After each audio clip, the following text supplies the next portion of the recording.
오늘 본문에서 하나님은 어떤 하나님이라고 말씀하세요? 위로하시는 하나님이라는 거예요. 우리 하나님은 위로하시는 하나님이시다. 그 위로 때문에 바울이 살아나는 거고요. 견뎌내는 거요. 바울을 위로하신 하나님은 고린도 교회에 있는 성도들을 위로하시는 분이시다. 그 하나님은 오늘 이곳에 있는 또 예배하고 있는 우리 모두를 위로하시는 하나님이시라는 것을 오늘 본문이 드러내주고 있습니다. 오늘 3절 한번 볼까요? 온갖 위로를 주신 하나님께 찬양을 드립시다 라고 얘기해요. 개역 개정에 보면 찬송하다 이렇게 얘기하거든요. 시작을 찬송하라고 시작해요. 바울의 편지는 처음부터 찬송하리로다 라고 시작하고 있습니다. 글을 쓰기 시작하는 순간 바울의 입은 찬송이 터져 나왔다라는 거예요. 처음부터 찬송이 바울의 마음을 주도하고 있다라는 겁니다. 뭐 하고 있다고요? 주도하고 있다. 무엇이? 찬송이. 바울의 마음속에 이 고린도 교회 성도들에게 편지를 시작하고 있는 이 시작을 바울은 찬송하리로다라고 시작하고 있어요. 이것은 바울에게 어떤 감격이 있다는 것을 의미합니다. 여러분, 찬양을 아무나 할 수 있나요? 찬양을 아무나 할 수 있을까요? 찬양은 아무나 할 수 있는 것이 아닙니다. 찬양은 하나님을 만난 사람들이 찬양하는 것입니다. 바울은 하나님이 어떤 분이신지를 알고 있기에 고난 가운데서도 위로하시는 하나님을 찬양하고 있는 거예요. 나의 갈 길 다가도록 예수 인도하시니, 그러니까 예수님의 인도하심을 받는 그 사람들이 찬양할 수 있는 거예요. 그 찬양을 할 때마다 하나님이 자기를 만져주신 자비하신 하나님이라는 것을 알기 때문에 고백하는 거죠. 그의 신앙은 누가 뭐래도 감격의 신앙입니다. 지금까지 우리 하나님이 나를 이렇게 보살펴 주고 계셨다라는 감격의 신앙입니다. 하나님을 찬송하기에 좋은 음성을 지닌 것 또한 귀한 일이지만 찬송할 감격이 있다는 것은 더욱 귀한 것 같아요. 목소리가 아름다운 사람들이 찬양하는 거 무척 좋아요. 행복해 보여요. 잘해 보입니다. 그러나 그 속에 감정이 실려 있지 않으면 그 소리는 울리는 꽹과리가 되는 거예요. 목소리가 나빠도 음정이 좀 틀려도 내 안에 주님을 만난 감격이 있는 그 사람에게서 터져 나오는 그 소리, 그 찬양은 놀랍습니다. 우리 그런 찬양을 부르시기를 축복합니다. 매 주일마다, 아니 가정에서 찬양할 때마다 나를 지금까지 인도하셨던 그 하나님, 나를 지금까지 품어주셨던 그 하나님, 나를 지금까지 보호하셨던 그 하나님을 찬양할 수 있는 저와 여러분 되기를 바랍니다. 하나님을 찬송하는데 좋은 음성만 있고 감격이 없다면 아무 의미가 없는 거예요. 우리는 그냥 살았으나 죽어 있는 사람, 그런 사람 되지 말고 죽어 있는 것 같은데 살아있는 사람 되시기를 축복합니다. 할렐루야. 바울이 성경에 1장 3절 시작하면서 찬송하리로다 라고 얘기하잖아요. 찬양이 우리 마음속에 살아나기를 축복합니다. 오늘 3절부터 11절에 읽어봤는데요. 가장 많이 나오는 단어들이 있어요.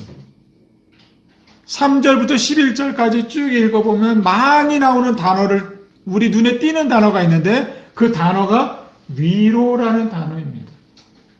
무려 1절부터 11절까지 1, 2절은 인사절이니까 인사말을 빼면 9절이에요. 9절. 이 짧은 9절 속에 위로란 말이 무려 10번이나 등장하고 있습니다. 매 절마다 나오는 거죠. 매 절마다. 하나님의 위로가 있기를 축복합니다. 그리고 우리 눈에 띄는 단어가 뭐냐면 고난이란 단어고요. 환난이란 단어가 자주 등장합니다. 환란이라는 단어가 4번이 나와요. 4번. 그러니까 환란보다는 무엇이 더 많이 나오죠? 위로가 더 많이 나온다. 3절부터 여러분 11절까지 읽어보면 환란이 4번이 나오고 고난도 4번이 나와요. 이 고난과 환란을 도합해도 위로를 넘기지 못해요. 위로라는 단어가 우리 속에 이렇게 막 젖어오는 거죠. 그러면 이 바울이 고린도 후서를 쓰고 있는 이 고린도 교회에 환란과 고난이 고린도 교회에 있었다라는 거예요. 네, 환란과 고난이 고린도 교회에 있었는데 바울이 고린도 교인들에게 고난당하고 있는 고린도 교회 성도들에게 환란을 당하고 있는 성도들에게 위로의 편지를 주고 있는 거예요. 그러면 어떤 고난이 있느냐, 어떤 환란이 있느냐는 이제부터 읽어봐야 돼요. 읽어보시면 고린도 교회에 이런 고난이 있었구나, 이런 환란이 있었구나. 그래서 바울이 그 영혼들에게 위로의 편지를 주고 있구나라는 것을 우리가 볼 수 있습니다. 여기서 나오는 고난, 여기서 나오는 환란이 주는 의미가 무엇냐라는 거예요.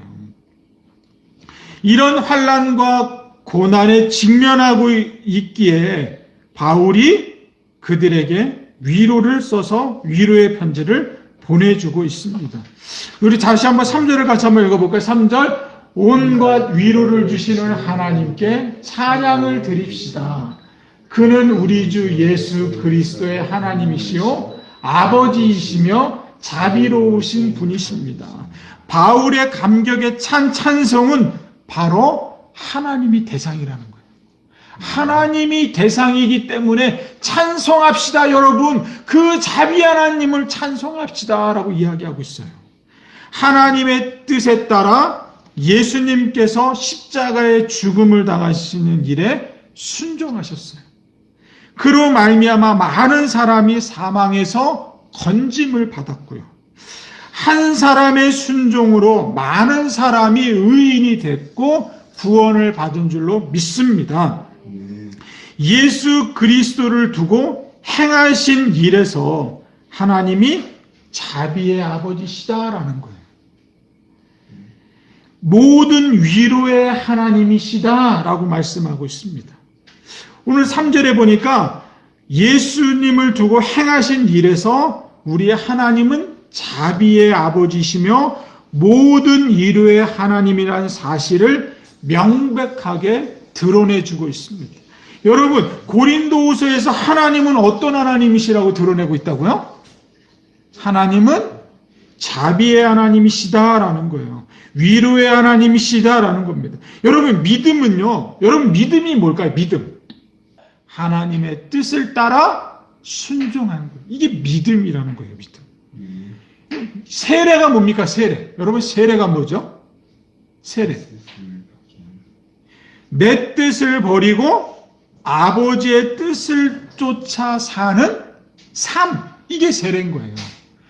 이제 지금까지는 내가 내 방식대로 내 계획대로 살아왔지만 세례를 받는 그 순간부터는 어떻게 해요? 하나님의 뜻대로 하나님의 계획대로 살겠습니다. 고백하는 것이 세례입니다. 저와 여러분들이 세례를 다 받았습니다. 내 뜻대로 살지 않겠다고 고백하신 분들이에요. 그 고백의 모임이 교회인 거죠. 교회 공동체입니다. 아직도 여러분의 뜻을 가지고 살아가신다면 회개하셔야 돼요. 아직도 내 뜻을 고집하고 있다면 자비의 하나님이 나의 아버지가 안 되시는 거예요. 하나님의 위로를 좀 받아야 되는데 하나님의 위로가 내 아버지가 아니니까 하나님의 위로가 오지 않는 거예요. 다른 사람의 위로를 자꾸 받으려고 하는 거죠. 오늘 3절에 보면 온갖 위로를 주시는 하나님께 찬양을 드립시다. 그는 우리 주 예수 그리스도의 하나님이십니다. 하나님이라고 하죠. 십자가에서 자기 아들을 내어주신 분이 하나님이세요. 내어주시지 않은 그 자비가 없었다면 우리는 구원을 받을 수가 없었습니다. 왜 예수님이 십자가에서 피 흘려 주셨죠? 우리를 살리시려고. 우리가 받을 형벌을 주님이 대신 져주셨잖아요. 그래서 우리는 자유함을 누릴 수 있는 거고요. 예수님의 부활이 말하는 의미는 뭡니까? 부활. 우리 천국 가라고 예수님이 우리를 부활시켜 주신 겁니까? 여러분, 예수님이 우리를 왜 부활시켜 줬어요? 부활의 의미가 뭡니까? 그냥 단지 천국 가라고 우리를 부활시켜 줬다고 여러분 믿으십니까? 아니요. 하나님의 통치를 제대로 살으라고 부활시켜 줬습니다. 우리에게. 하나님의 대리 통치자로서 하나님의 사명을 아담에게 주셨잖아요. 아담이 그 일을 못했으니까. 인류에 죄가 들어오고요. 그래서 십자가 예수님이 피 흘려주셔서 인류를 다 구원시켜 주시고 우리를 부활해 주시는 이유가 뭐냐면, 살려주신 이유가 뭐냐면, 따라합시다. 제대로 통치하라고. 네. 제대로 통치하라고 우리를 천국 가라고 우리를 살려주신 게 아니에요. 그런 의미도 들어가 있지만 더 중요한 의미가 뭐냐면 하나님의 대리 통치자로서 잘 살아라고. 그 일을 하려고 우리를 불러주신 겁니다. 저와 여러분들에게 그 사명을 주신 줄로 믿습니다. 가정에서, 직장에서, 여러분이 살고 있는 그곳에서 하나님의 대리 통치자의 사명을 잘 감당하시기를 축복합니다. 예수님께서는요, 십자가에서 죽으시기 전에 겟세마네에서 동산에서 기도하셨잖아요. 아버지여, 만일 할 만하시거든 이 잔을 지나가게 하옵소서. 그러나 내 뜻대로 마옵시고 아버지의 뜻대로 하옵소서. 그러잖아요. 순종이 믿음이에요. 믿음. 예수님의 마지막 선택은 아버지의 뜻이 이루어지는 것이었습니다. 하나님께서 자신을 통해 이루시고자 하는 뜻이었다고 고백했잖아요. 이것이 믿음이고 이것이 세례고요. 이것이 기도입니다. 기도가 뭐예요? 기도가. 기도. 내 뜻대로 살지 않고 아버지 뜻대로 살겠습니다가 기도 아니에요. 기도는 하늘의 뜻이 이루어지는 거예요. 하늘의 뜻이 나를 통해서 이루어지는 거예요. 그게 기도인 거예요. 기도. 하나님의 자비하심과 이루하심이 전에는 예수 그리스도의 고난에서 표현이 되었고요. 이제는 바울을 통해서 표현이 되고 있는 것. 또 환난과 고난 가운데 있는 고린도 교회 성도들에게 나타나고 있는 거고요. 오늘날 우리가 이 성경을 대하는 우리들에게도 환난과 고난을 당하고 있는 성도들에게 하나님의 위로가 있다라고 말씀하시는 거예요. 사랑하는 여러분, 여러분에게 위로가 있기를 축복합니다. 할렐루야. 여러분에게 하나님의 위로가 있기를 축복합니다. 어려운 일 당할 때에도 족한 은혜 달라고 우리가 찬송했잖아요. 하나님의 위로가 있기를 주님의 이름으로 축복합니다. 하나님의 자비하심과 위로하심이 우리에게 나타나야 될 줄로 믿습니다. 4절 한번 볼까요? 4절. 이게 이어지는 거예요. 4절 읽어봅니다. 우리가 온갖 환난을 당할 때 하나님께서는 우리를 위로해 주십니다. 그러니까 고난을 당할 때 모두 임한다는 거예요. 하나님의 위로도 온다는 거예요. 그러니까 고난이 없으면 위로도 없는 거예요. 성경은 이렇게 말해요. 고난이 없으면 위로도 없는 거예요. 위로도. 온갖 환난을 당할 때 하나님께서는 우리를 위로해 주십니다. 여러분, 고난 가운데 계십니까? 하나님의 위로가 있습니다. 여러분, 어려운 환난 가운데 있습니까? 하나님의 위로가 있습니다. 그 하나님의 위로를 체험하시기를 바랍니다. 하나님께서는 우리를 위로하셔서 온갖 환난 가운데 있는 사람들을 뭐 하신다고요? 위로할 수 있게끔 하신다는 거예요. 하나님의 위로가 있을 때 누군가를 위로해 줄 수 있는 통로로서의 역할을 감당할 수 있다는 겁니다. 여러분, 하나님의 위로를 받으셨습니까? 그러면 받은 만큼 위로의 통로자가 되어주세요. 예수 그리스도가 순종하셨던 것처럼, 바울이 순종하셨던 것처럼, 고린도 교회 성도들이 순종했던 것처럼, 오늘을 사는 우리들이 순종을 해서 하나님의 위로를 받을 수 있는, 또한 죽어가는 위로를 그리워하고 있는, 위로를 몰라서 헤매고 있는 저 불쌍한 영혼들을 향해서 위로를 흘려줄 수 있는 저와 여러분 되기를 바랍니다. 바울은 하나님께서 우리의 모든 환난 중에서 우리를 위로하시는 분이시다. 바울이 당하는 환난은요, 육체의 연약함 때문에 받는 환난이 아니었습니다. 그는 육체의 가시를 가지고 있었으나 그것을 고난이라고 설명하지는 않아요. 오히려 육체의 연약한 것이라고 표현을 하고 있습니다.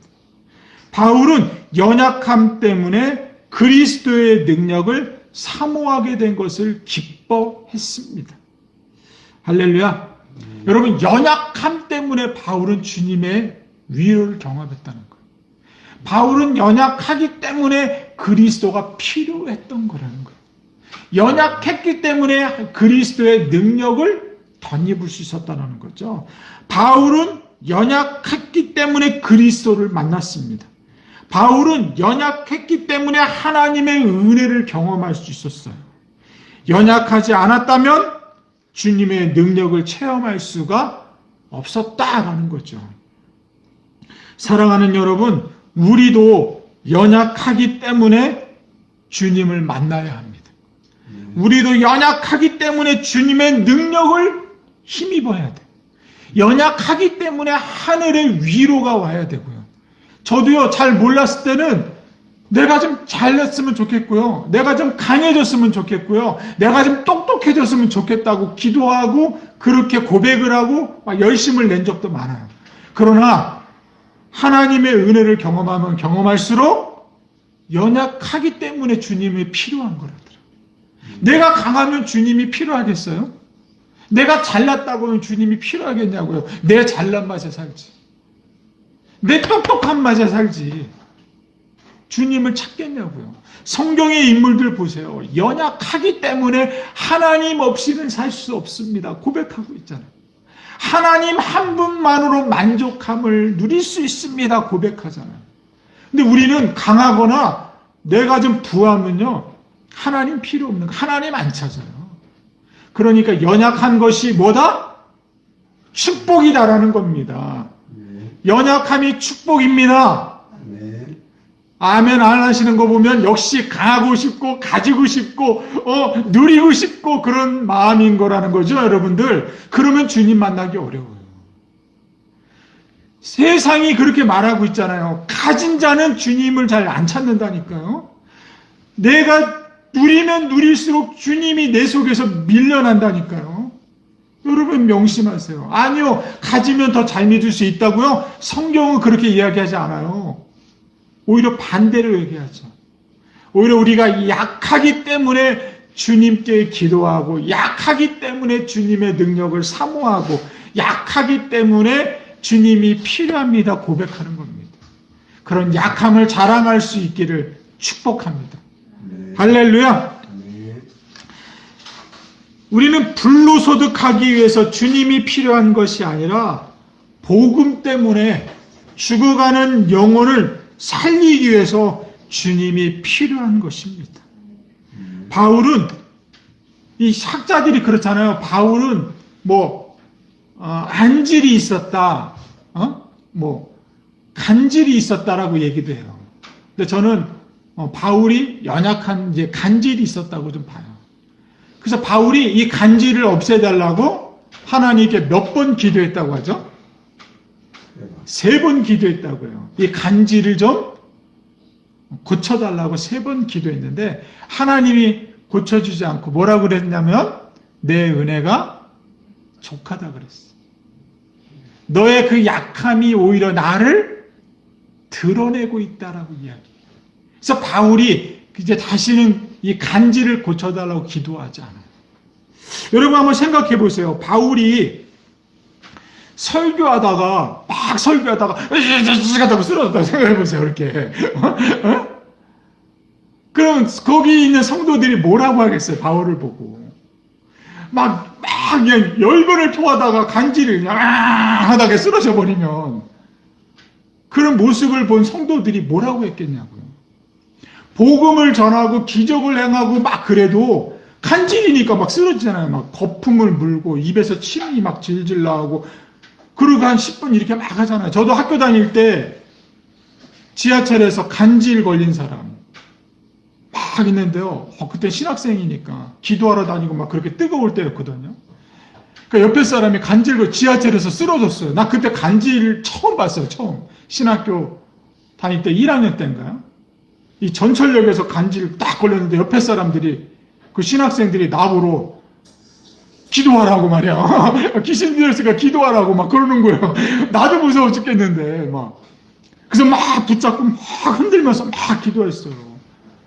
나중에 알았더니 간질은 흔들면 안 된다고 하더라고요. 막 기도하면 안 된다. 무식하니까 막 흔들어대고 막 주여 삼창하고 막 그래. 한 10분 지나니까 돌아오더라고요. 그러면서 우리가 뭐랬는지 아세요? 야, 역시 기도하니까 하나님 다 고쳐주신다. 야, 하나님 능력이 많으시다. 착각했어요. 그러니까 의사가 와서 그러더라고요. 간질은 건들면 안 된대. 그냥 가만히 이렇게 놔두면 된대. 놔두면 돌아온다는 거예요. 믿지 않는 사람들이 그 시장에서 막 바울이 설교하다가 막 간질 쓰러지고 막 그런 모습을 보면서 얼마나 복음을 전하는데 장애가 많았겠냐고요, 바울에게. 그래서 바울이 자기 이 간질을 좀 고쳐달라고 주님께 간절히 3번씩 기도했다는 거예요. 성경에서 3번 기도했다는 거예요. 강조법이에요, 강조법. 그러니까 얼마나 자기의 그 연약함을 붙들고 하나님 앞에 기도했겠냐고. 이것 좀 고쳐달라고 얼마나 그랬겠냐고. 하나님, 나 간질 때문에 도저히 설교할 수가 없다고. 내 간질 때문에 복음 전할 수가 없다고. 얼마나 바울이 하나님 앞에 무릎 꿇고 간절하게 기도했겠냐고.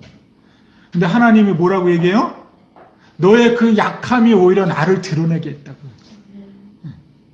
너의 그 약함이 오히려 능력이 되었다고 얘기하잖아요. 근데 우리는 그런 거는 보이지 않아. 여전히 내가 능력 받기를 원하고, 내가 뭐 부하기를 원하고, 나한테 가진 게 많아야, 가진 것이 있어야 내가 무엇을 할 수 있다고 고백을 하잖아요. 성경은 그렇게 얘기하지 않아요. 네 손에 주님만 들려 있으면 된다는 거예요. 네 눈에 아무것도 보이지 않아도 내가 하겠다고 말씀하잖아요. 우리 하나님이 어떤 분이신지를 우리 좀 알았으면 좋겠어요. 우리 하나님은 뭐 하시는 분이시다? 위로하시는 분이시다. 고난 가운데 고난이 없으면 하나님의 위로도 오지 않는 거예요. 하나님의 위로, 바울을 연약하기 때문에 주님이 오히려 드러내셨다라는 겁니다. 바울의 환난은 어떤 범죄 때문에 당하는 환난이 아니었어요. 바울의 환난은 자연적인 재해를 만나 고난을 당한 적은 있지만 그것이 환난이라고 설명하진 않아요. 바울이 그리스도의 복음을 위하여 분주하게 다니지 않았다면 자연적인 재해를 만나지 않았을 겁니다. 바울의 환난은 순전히 예수 그리스도 때문에 닥친 환난이었습니다. 예수님 때문에 자연적인 재해를 받고요. 예수님 때문에 세상 사람들에게 침뱉음을 당하고 어려움을 당하고요. 예수님 때문에 폐쇄, 다니지를 못하는 감옥에 갇히게 되고요. 예수님 때문에 얼마나 많은 시달림을 겪어. 그러므로 이것을 바울은 뭐라고 얘기하냐면 5절 한번 읽어봅니다. 이런 걸 뭐라고 얘기하냐면 바울은 그리스도의 고난이 우리에게 넘쳤다라는 거예요. 바울은 자기에게 있는 고난은 나에게 오는 것이 아니라 누구 때문에 오는 거라고요? 예수 그리스도 때문에 당하는 고난이었다. 그 고난이 내게 넘쳤다라고 얘기하는 거예요.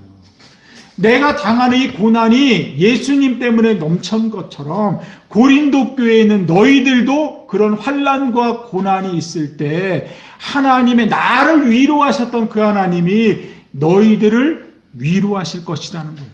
지금은 물론 시련과 환난을 겪을지 모르지만 주님의 위로가 너희들에게 임할 것이다. 그러니까 뭐라고요? 그 하나님을 신뢰하라고 얘기하는 거예요. 한번 볼까요? 자, 8절. 읽어봅니다. 형제자매 여러분, 우리가 아시아에서 당한 환난을 여러분이 알아주기를 바랍니다.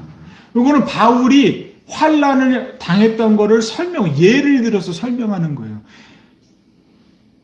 한 가지 예를 좀 설명한 거죠. 환난을 당합니다. 우리는 우리의 힘에 겹게 너무 짓눌려서 살 희망을 마저 잃을 지경이었다. 이게 무슨 말일까, 이게? 살 희망마저 잃을 지경이었다. 무슨 말일까요? 인간의 힘으로는 도저히 피할 수 없는 그런 어려움을 당했다라는 거죠. 인간이 견뎌낼 수 없는 고난을 당했다. 그래서 살 소망을 잃어버렸다. 여러분, 우리가 큰 고난을 이렇게 당하잖아요. 그러면 살 희망을 잃어버렸다. 힘에 너무 짓눌려서 살 희망을 잃어버렸다라고 얘기해요. 바울도 이런 마게도냐 지방에서 이런 어려움을 겪었다라는 거예요. 그러니까 하나님이 나를 사망에 집어넣었다. 하나님이 나를 버렸다라고 자기가 생각한 거예요. 자기가. 하나님이 우리를 사형 선고를 내렸구나 라고 자기가 얘기한 거예요. 바울은 인간의 힘으로는 견딜 수 없는 이 감정을 드러낸 거죠. 이 감정 표현을. 우리는 이제 죽었구나. 이제 죽었구나. 살 소망이 끊어졌구나. 마음의 사형 선고를 받았구나. 라고 생각하는 거죠. 그럴 때 10절 한번 읽어볼까요? 자, 한번 읽어봅니다. 하나님께서는 이렇게 위험한 죽음의 고비에서 우리를 건져주셨다라는 거예요. 살 소망을 잃어버려서 도저히 살 수 없는 이제 나는 죽었구나 라고 살 희망마저 끊어져 있는 그에게 하나님께서는 위험한 죽음의 고비에서 바울을 건져주셨다.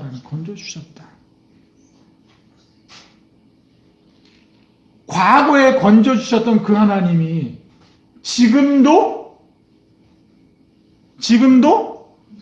건져주신다라는 거예요. 건져주신다. 오늘 10절이 그래서 하나님이 위로의 하나님이시라는 거예요. 또 우리는 앞으로도 뭐라고요? 건져주실 거예요. 과거, 현재, 미래를 다 어떻게 해요? 건져주실 것이라는 희망을 하나님께 둬야 됩니다라는 거예요. 여러분, 하나님께 희망을 두지 않으면 하늘의 위로가 오질 않아요. 바울은 죽을 수밖에 없는 그런 환경에 있을 때, 나는 이제 죽었구나 포기하려고 할 때 하나님이 위험의 주위의 고비에서 건져주셨다잖아요. 과거에 건져주셨고 지금도 건져주시고 앞으로도 건져주시는 자비의 하나님, 위로의 하나님이시다라고 말씀하셨습니다. 할렐루야. 바울을 과거, 현재, 미래도 건져주실 그 하나님이 오늘 우리에게도 과거, 현재, 미래를 건져주실 줄로 믿습니다. 하나님이 여러분을 건져주십니다. 지금도 미래도 하나님이 건져주십니다. 그러니까 그 하나님은 어떻게 하라고요? 9절. 그 하나님께 어떻게 하라고요? 9절 한번 읽어봅니다. 우리는 이미 사형 선고를 받은 몸이라고 느꼈습니다. 그것은 우리로 하여금 우리를 스스로 신뢰하지 말고 죽은 사람, 신뢰하지 말고 다 죽었다는 거잖아요. 죽은 사람을 살리시는 하나님을, 이게 무슨 말이에요? 이런 어려운 이런 고난은 하나님을 신뢰하게 하는 환난이고 고난이었다라는 것을 바울이 깨달았다라는 거예요. 그러니까 고난이 오지 않으면 위로도 오지 않는 거예요. 여러분에게 이 고린도후서 1장 3절부터 11절 말씀 내용이 저와 여러분에게 마음속에 와닿기를 바랍니다. 하나님을 신뢰하게 하려고 나에게 이런 어려움과 환난과 고난을 주신 하나님이었다. 그분은 위로의 하나님이셨다. 그래서 바울이 어딜 가든지 하나님이 너를 지키시고 보호하신다라는 거죠. 그러니까 고린도의 성도들, 너희들도 하나님이 이제 어떻게 하신다고요? 너희들의 환난과 고난 가운데 있지만 그 환난은 주님 때문에 받는 환난이기 때문에 오히려 이런 환난을 통해서 너희들이 하나님을 더 신뢰하게 만들어준다는 거죠. 그 하나님을 신뢰하게 만들고 그 하나님을 붙잡게 만들어준다는 거죠. 그런 자에게 하늘의 위로가 있다라는 거죠.